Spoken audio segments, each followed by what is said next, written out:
స్వచ్ఛతతో తెనాలి నియోజకవర్గాన్ని ఆదర్శవంతంగా తీర్చిదిద్దుతామని పౌర సరఫరాల శాఖ మంత్రి నాదెండ్ల మనోహర్ తెలిపారు. వర్షాకాలం ప్రారంభమయ్యేలోగానే డ్రైన్లే పూడికతీత పనులు చేపడతామని స్పష్టం చేశారు. ప్రజా సమస్యల పరిష్కారంలో ఎలాంటి అలసత్వం ప్రదర్శించవద్దని ఆయన సిబ్బందికి సూచించారు. స్వర్ణాంధ్ర స్వచ్ఛాంధ్ర కార్యక్రమంలో భాగంగా తెనాలి పట్టణం బుర్రిపాలెం రోడ్లోని శివాజీ బొమ్మ దగ్గర నుంచి కవిరాజా పార్క్ మీదుగా మున్సిపల్ అధికారులు సిబ్బంది చేపడుతున్న వివిధ పారిశుధ్య కార్యక్రమాలను మంత్రి నాదెండ్ల మనోహర్ పరిశీలించారు. స్థానిక ప్రజల వద్ద నుండి సమస్యలను నేరుగా మంత్రి అడిగి తెలుసుకున్నారు. ఇక అధికారుల సంక్షేమంలోనే పరిష్కారం కోసం చర్యలు తీసుకున్నారు. ఈ సందర్భంగా మంత్రి మనోహర్ మాట్లాడుతూ స్వచ్ఛత విషయంలో తెనాలి అగ్రగామిగా ఉంటున్నారు. ఇతర నియోజకవర్గాలకు స్వచ్ఛతతో ఆదర్శంగా నిలుపుతామన్నారు.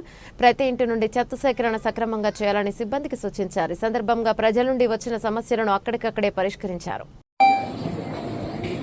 ప్రతి మూడో శనివారం ఆంధ్రప్రదేశ్లో ఉన్న ప్రతి నియోజకవర్గాల్లో కూడా మున్సిపాలిటీలోనూ పంచాయతీలోనూ స్వచ్ఛాంధ్రప్రదేశ్ అనే ఒక కార్యక్రమం కూటమి ప్రభుత్వం వచ్చిన తర్వాత చంద్రబాబు నాయుడు గారు ప్రత్యేకంగా దాని గురించి శ్రద్ధ వహించి ప్రతి ఒక్కరూ దీంట్లో ఒక బాధ్యత తీసుకుని వ్యవస్థలో ఉన్న అధికార యంత్రాంగమే కాకుండా పౌరుల్లో కూడా ఈ సమాచారం అందే విధంగా పరిశుభ్రత గురించి వాళ్ళు కూడా ఒక బాధ్యతతోటి మనందరం కూడా మన పట్టణాన్ని మన గ్రామాన్ని మరింత చక్కగా దిద్దుకోవడానికి ఇది మంచి అవకాశంగా భావించి ఒక డ్రైవ్ లాగా చేద్దామనే నిర్ణయం తీసుకున్నాను.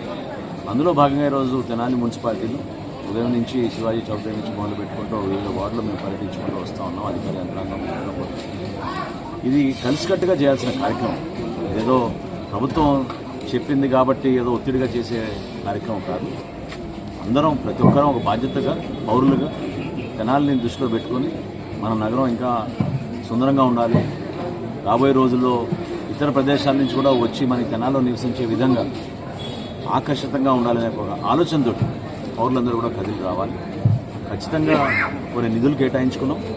ప్రధానంగా మనకి డంపింగ్ యార్డ్ ఏదైతే ఉందో సంవత్సరాల నుంచి దాన్ని నిర్లక్ష్యంగా వదిలేశారు.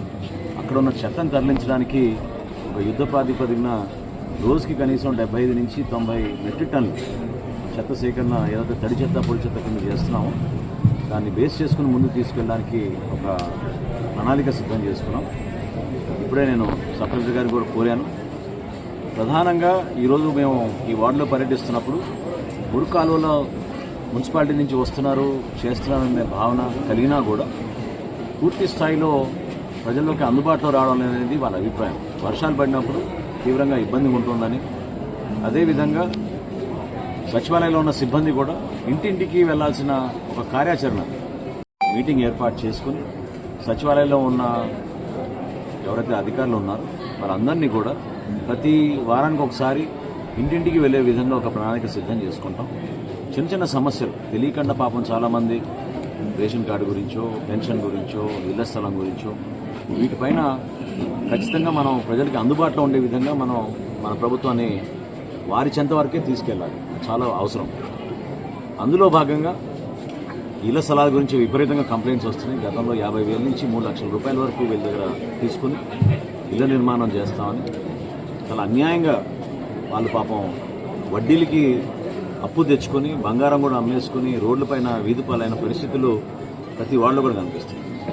నేను చాలా స్ట్రిక్ట్గా గతంలో చెప్పాను. పోలీసు అధికారులకి కేసులు నమోదు చేసి వీళ్ళని ఎట్టి పరిస్థితిలో వదిలే ప్రసక్తే లేదు. ఎవరైతే గతంలో ఈ కాంట్రాక్టులు తీసుకుని ఇంత మోసం చేశారో వాళ్ళకి ఒక బాధ్యత ఉంది. మరొకసారి మీ అందరి ద్వారా తెలుపుతున్నాను, 100% వాళ్ళకి బాధ్యత ఉంది. లేకపోతే వాళ్ళని వదిలే ఎట్టి పరిస్థితుల్లో కూడా వాళ్ళని వదిలే ప్రసక్తే లేదు. ఖచ్చితంగా దాని గురించి సీరియస్గా అవుతాం.